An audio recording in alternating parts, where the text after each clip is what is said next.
या सगळ्या संदर्भामध्ये हर्षवर्धन सपकाळ हे आपल्या विधानावरती ठाम आहे. धचा म करण्याची भाजपची जुनी खोड आहे असं सपकाळांनी म्हटलंय. त्यांनी फडणवीसांवर निशाणा साधलाय. टिपू सुलतान शिवरायांसारखं शौर्य गाजवणारे आहेत असं विधान सपकाळांनी केलं होतं. त्यावरून भारतीय जनता पक्ष आक्रमक झाली.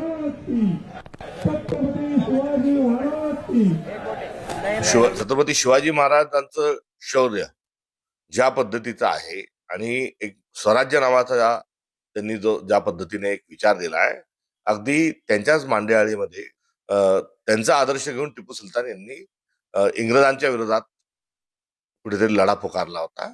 आणि त्या अर्थानं टिपू सुलतान हे एक शौर्य गाजवणारे एक योद्धे होऊन गेले, एक भारताचे भूमिपुत्र होऊन गेले. त्यांनी कधीही कुठल्याही विखारी विचारांना त्यांनी जवळ केलं नाही. तर एक शौर्याचं लक्षण म्हणून टिपू सुलतानांना आपण शिवाजी महाराजांच्या समकक्ष बघितलं पाहिजे. हजारो लाखो हिंदूंची हत्या करणारा टिपू सुलतान याची तुलना करून दोघांनाही सारखा सन्मान द्या म्हणणं यापेक्षा जास्त लांगुल चालन, जोडे चाटणं हे या जन्मात मी बघितलेलं नाही. आम्ही हे बिलकुल सहन करणार नाही.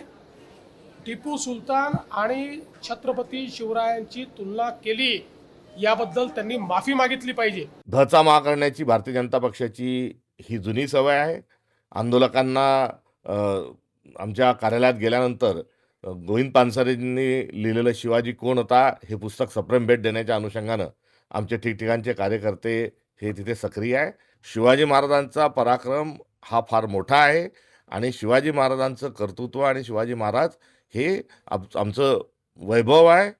आणि या वैभवाला कुठल्याही पद्धतीमध्ये आम्ही त्या संदर्भामधला भारतीय जनता पक्षाचा कांगावा हा सहन करून घेणार नाही.